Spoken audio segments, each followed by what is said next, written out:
Bonjour, le thème de mon message s'intitule Bâtis ta vie chrétienne sur un fondement solide. Bâtis ta vie chrétienne sur un fondement solide. Alors, allons-y dans Matthieu chapitre 7. Matthieu chapitre 7 et on va lire du verset Matthieu chapitre 7, on va lire du verset 24 jusqu'au verset 25. On dit: C'est pourquoi toute personne qui entend ces paroles que je dis et les met en pratique, je la comparerai à un homme prudent qui a construit sa maison sur le rocher. La pluie est tombée, les torrents sont venus, les vents ont soufflé et se sont déchaînés contre cette maison. Elle ne s'est pas écroulée parce qu'elle était fondée sur le rocher. Le thème de mon message s'intitule Bâtis ta vie chrétienne sur un fondement solide. Alors, le Seigneur Jésus-Christ dit: celui qui entend mes paroles et les met en pratique. De qui parle-t-il? Il parle des chrétiens authentiques. Il dit: celui qui entend mes paroles et les met en pratique. Le Seigneur fait allusion aux chrétiens authentiques. Il fait allusion à celui qui choisit d'obéir à la saine doctrine. Il fait allusion à celui qui choisit d'obéir à toute la parole de Dieu. Il fait allusion à celui qui choisit d'entrer dans le royaume passant par la porte étroite. Il fait allusion à celui qui supporte la saine doctrine, à celui qui supporte la saine doctrine, à celui qui aime la vérité, celui qui aime la correction, à celui qui aime les avertissements. Il fait allusion aux chrétiens qui s'efforcent pour rentrer par la porte étroite. Il fait allusion aux chrétiens qui se font violence pour ne pas rater le royaume de Dieu. Il dit, donc, il s'agit d'un croyant, en un mot, qui se dispose à payer le prix pour entrer dans le royaume de Dieu. Le Seigneur fait allusion au croyant qui est disposé à payer le prix pour entrer dans le royaume de Dieu. Il se conforme aux exigences du Seigneur, quel que soit le prix à payer. Il s'agit du croyant qui ne tombe pas dans les excuses. Il s'agit du croyant qui accepte la correction et choisit d'adopter l'attitude requise pour se mettre à l'abri du danger qui conduit en enfer. C'est pourquoi le Seigneur le qualifie d'homme prudent. Il le compare à un homme prudent qui a bâti sa maison sur le roc ou sur le rocher. Le chrétien qui bâtit sa vie sur un fondement solide est donc ce chrétien qui choisit d'accepter la saine doctrine. C'est ce chrétien qui choisit d'accepter toute la parole de Dieu. Sans sélectionner seulement les choses qui nous intéressent et mettre de côté celles qui ne nous intéressent pas. Non. Ce chrétien-là, il s'agit de ce chrétien qui est prêt à payer le prix. Qui est prêt à payer le prix pour entrer dans le royaume de Dieu. Il s'agit du chrétien qui prend toutes les précautions, qui prend toutes les dispositions pour se mettre à l'abri du danger. On dit: c'est pourquoi toute personne qui entend ces paroles que je dis et les met en pratique, je la comparerai à un homme prudent qui a construit sa maison sur le rocher. Un homme prudent qui a construit sa maison sur le rocher. C'est l'image du chrétien qui choisit de construire sa vie ou de bâtir sa vie chrétienne sur toute la parole de Dieu, sans retrancher ni y ajouter quelque chose. Sans y retrancher quelque chose, ni y ajouter quoi que ce soit. Il dit: C'est pourquoi toute personne qui entend ces paroles que je dis et les met en pratique, je la comparerai à un homme prudent qui a construit sa maison sur le rocher. Ensuite on dit, la pluie est tombée, les torrents sont venus, les vents ont soufflé et se sont accablés contre cette maison. Elle ne s'est pas écroulée parce qu'elle était fondée sur le rocher. Donc, lorsqu'on parle de la pluie qui est tombée, les torrents qui sont venus et les vents qui ont soufflé, il s'agit de 3 types d'épreuves que Satan fait surgir dans la vie de celui qui décide de suivre Jésus. La Bible dit, car tous ceux qui veulent vivre pieusement en Christ Jésus seront persécutés. Car tous ceux qui veulent vivre pieusement en Christ Jésus seront persécutés. Donc, lorsque l'on parle de la pluie qui est tombée, les torrents qui sont venus et les vents qui ont soufflé et se sont déchaînés contre cette maison, on fait allusion à toutes sortes d'épreuves. 3 types d'épreuves que Satan fait surgir dans notre vie dans le but de nous détacher de la foi, dans le but de détruire notre foi, dans le but de nous pousser à l'apostasie, dans le but de nous refroidir. Parce que suivre Jésus implique accepter le combat contre le diable. Suivre Jésus implique accepter la guerre contre Satan qui ne voudra pas que nous soyons un exemple, contre Satan qui ne voudra pas que nous entrions dans le royaume de Dieu. Alors, quelles sont les attitudes qu'une telle personne doit adopter pour que sa vie soit solide, pour que sa vie chrétienne soit une vie chrétienne solide? Pourquoi? Parce que celui qui construit sa maison sur le rocher, c'est celui qui prend déjà les devants. Il prend les dispositions.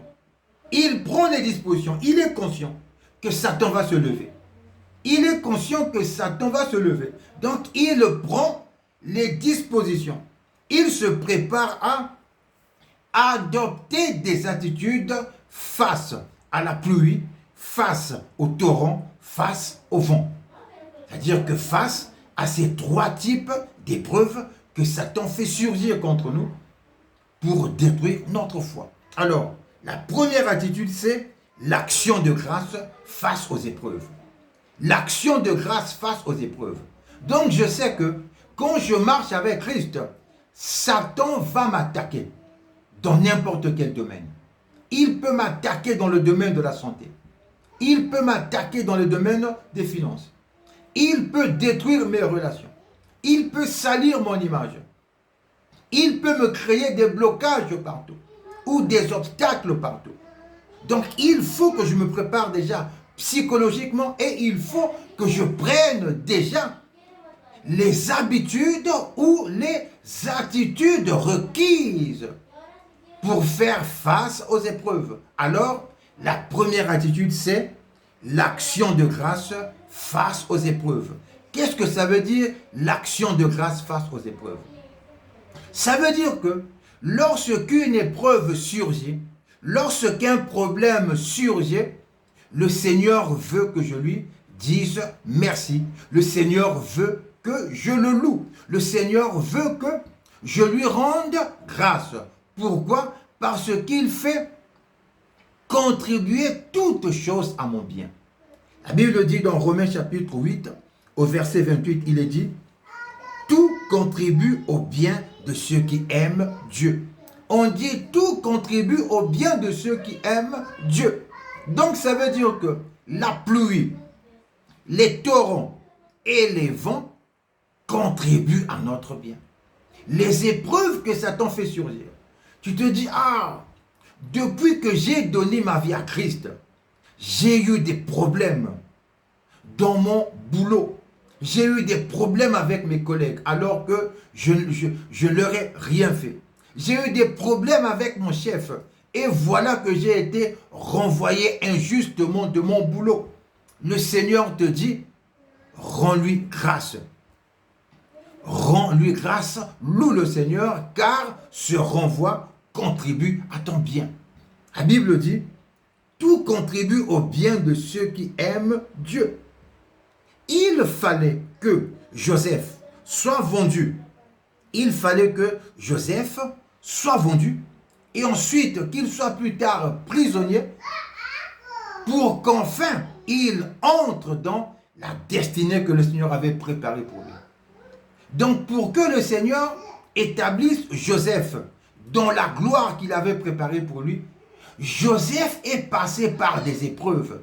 Il a été vendu par ses frères comme esclave.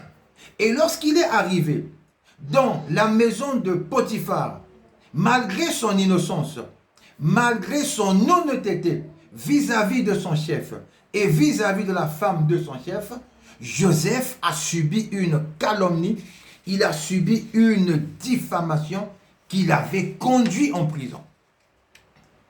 Et donc, les deux situations, le fait d'être vendu comme esclave et le fait de se retrouver prisonnier en Égypte, ces deux événements ont conduit Joseph vers la position que Dieu avait préparée pour lui d'avance. C'est pourquoi la Bible dit, car tout contribue au bien de ceux qui aiment Dieu. Tu dis, ah, depuis que je marche avec Christ, les gens m'ont abandonné. Depuis que je marche avec Christ, j'ai décidé d'abandonner les activités illicites. Mais je suis en train de traverser une galère terrible. Cette galère contribue à ton bien.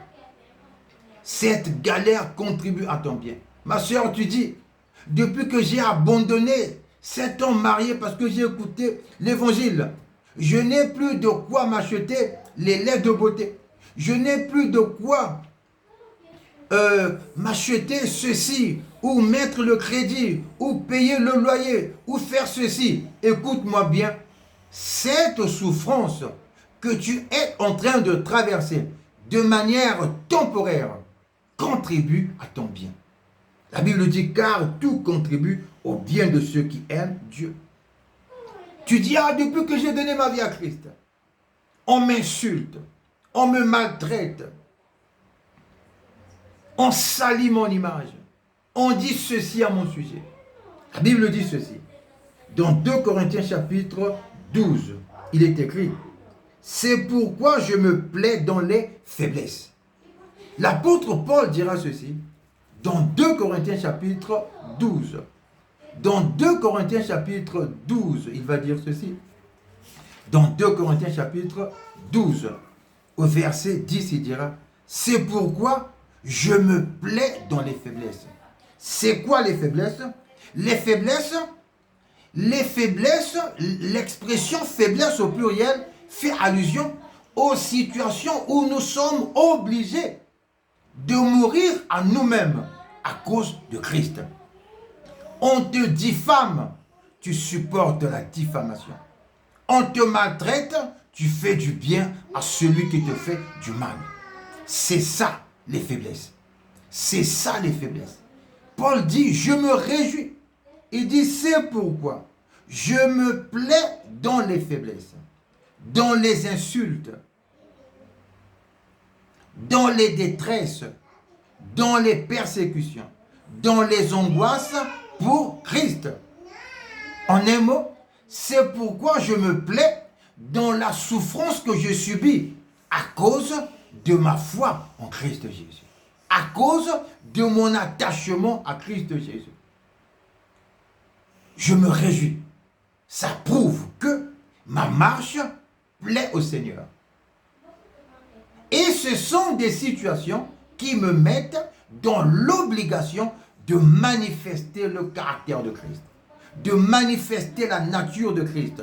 Il dit, car quand je suis faible, c'est alors que je suis fort.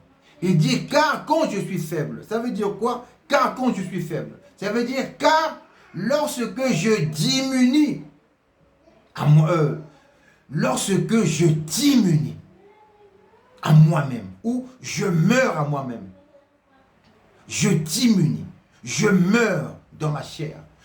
Lorsque je meurs à moi-même face à l'adversité pour manifester Christ, lorsque je diminue à mes propres yeux, lorsque je diminue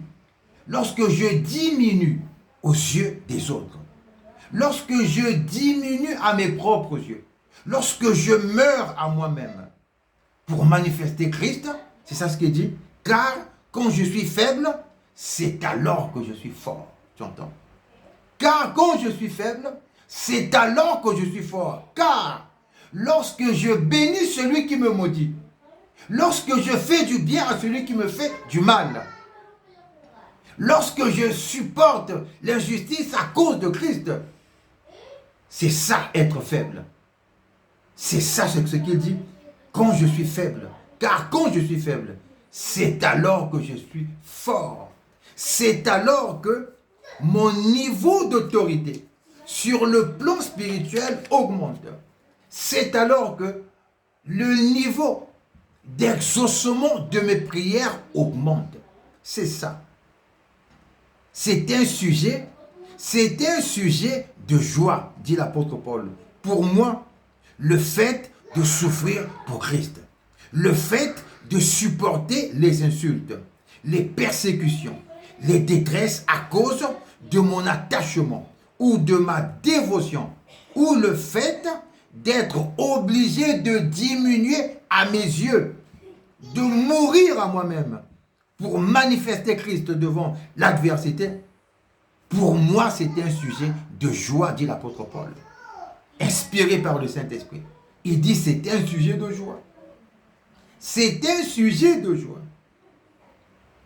Il dit car quand je suis faible, ça veut dire que lorsque je diminue. Lorsque je diminue à mes propres yeux. Lorsque je meurs à moi-même. Car quand je suis faible, c'est alors que je suis fort. C'est alors que je suis fort. Être fort, c'est grandir en maturité, grandir en autorité, grandir dans le domaine de l'exaucement des prières. C'est ça ce que ça veut dire. Parce que celui qui meurt à lui-même est donc celui qui agrée le Seigneur. C'est celui qui fait du Seigneur ses délices. La Bible nous dit, fais de l'Éternel tes délices et il fera ce que ton cœur désire. Donc, le niveau d'exaucement augmente. Et dans Matthieu chapitre 5 verset 4, il est dit, dans Matthieu chapitre 5 verset 4, il est dit, heureux ceux qui pleurent. Tu entends? On dit heureux ceux qui pleurent, car ils seront consolés. Heureux ceux qui pleurent. Ceux qui pleurent fait allusion à ceux qui souffrent pour Christ. À ceux qui souffrent à cause de leur attachement au Seigneur. Dieu les déclare heureux. Il dit heureux ceux qui pleurent. Donc, ça veut dire que lorsque nous subissons une injustice, lorsque nous sommes confrontés à une difficulté, lorsque nous sommes confrontés à un obstacle, lorsque nous sommes confrontés au problème dû à notre foi, le Seigneur nous dit de ne pas nous arrêter sur les pleurs. De ne pas nous arrêter sur les pleurs. Pourquoi? Parce que, humainement parlant, quand on traverse des épreuves, quand on subit des injustices, ça fait mal au cœur. Ça fait mal qu'on dise des mensonges à ton sujet. Ça fait mal d'être renvoyé d'un emploi injustement. Ça fait mal de subir une injustice. Le Seigneur dit heureux ceux qui pleurent. Donc le Seigneur veut maintenant que nous n'entretenons pas ce sentiment de tristesse, mais que nous nous élevions au-dessus de ce sentiment. Il dit heureux ceux qui pleurent. Donc ça veut dire que tous ceux qui souffrent pour Christ Jésus, que tous ceux qui souffrent pour Christ Jésus adoptent une attitude de louange, une attitude d'action de grâce. On dit heureux ceux qui pleurent car ils seront consolés. Heureux ceux qui pleurent, car ils seront consolés. Donc, le Seigneur dit, vous qui subissez des injustices, vous qui êtes persécutés à cause de moi, soyez heureux. Pourquoi? Parce que vous serez consolés. La consolation dont parle le Seigneur dans ce passage fait allusion à la récompense. Il dit, heureux ceux qui pleurent, car ils seront consolés. Autrement dit, vous qui souffrez à cause de votre foi, louez le Seigneur, car vous serez récompensés. C'est ça ce que le Seigneur est en train de dire indirectement. Il dit, heureux ceux qui pleurent, car ils seront consolés. Dit d'une autre manière, vous qui subissez la persécution à cause de votre foi, soyez dans la joie, car vous serez récompensés. Car vous serez récompensés. La consolation fait allusion à la récompense due à notre foi en Christ Jésus. La récompense due à notre attachement à Christ Jésus. Un attachement que nous manifestons face aux problèmes. Un attachement que nous manifestons face à la pluie, au torrent et au vent qui se déchaînent contre nous.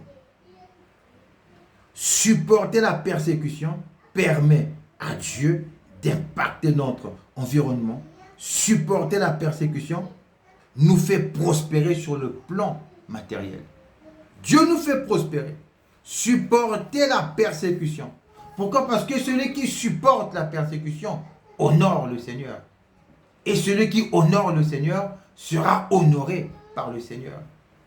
Celui qui honore le Seigneur sera honoré par le Seigneur. Alors pour terminer, on va lire Daniel chapitre 6. Daniel chapitre 6, c'est le récit du prophète Daniel qui avait été injustement jeté dans la fosse aux lions. Et lorsqu'il est sorti de cette épreuve, le Seigneur a impacté son environnement et le Seigneur l'a fait prospérer. La Bible va donc dire ceci. Daniel chapitre 6, du verset 26 au verset 29, on dit, après cela, le roi Darius écrivit à tous les peuples, à toutes les nations, aux hommes de toutes langues qui habitaient tout l'empire, que la paix vous soit donnée en abondance. J'ordonne que, dans toute l'étendue de mon royaume, on ait de la crainte et un profond respect pour le Dieu de Daniel. En effet, il est le Dieu vivant et il subsiste éternellement. Son royaume ne sera jamais détruit et sa domination durera jusqu'à la fin. C'est lui qui délivre et qui sauve, qui accomplit des signes et des miracles dans le ciel et sur la terre. C'est lui qui a délivré Daniel de la griffe des lions. Daniel prospéra sous le règne de Darius, c'est-à-dire de Cyrus le Perse. Donc, la persévérance de Daniel, son attachement inconditionnel à Dieu, et lequel il a manifesté face à l'oppression, face à la persécution, cet attachement a fait en sorte que Dieu puisse impacter tout le territoire que l'empire médo-perse dominait. Daniel a permis à Dieu d'impacter tout le territoire que l'empire médo-perse dominait. Pourquoi? Parce qu'il est resté ferme face à la persécution. Et cela l'a fait prospérer. Cela l'a fait prospérer. C'est pourquoi Jésus dira, au sujet de ses disciples, il dit, heureux ceux qui pleurent, car ils seront consolés. Bien-aimé, toi qui pleures à cause de ta foi, de la persécution, à cause des injustices que tu subis, toi qui gémis à cause des difficultés que tu traverses et qui sont dues à ton attachement au Seigneur, sois dans la joie, sois dans l'allégresse, loue le Seigneur, car une grande récompense t'attend. Tu seras consolé, aussi bien sur la terre que dans le ciel, si tu persévères jusqu'à la fin. tu recevras ta récompense. Tu recevras ta récompense. Alors, sois donc semblable à cet homme prudent qui a bâti sa maison sur le rocher. Sois semblable à cet homme prudent qui a bâti sa maison sur le rocher. Que Dieu te bénisse.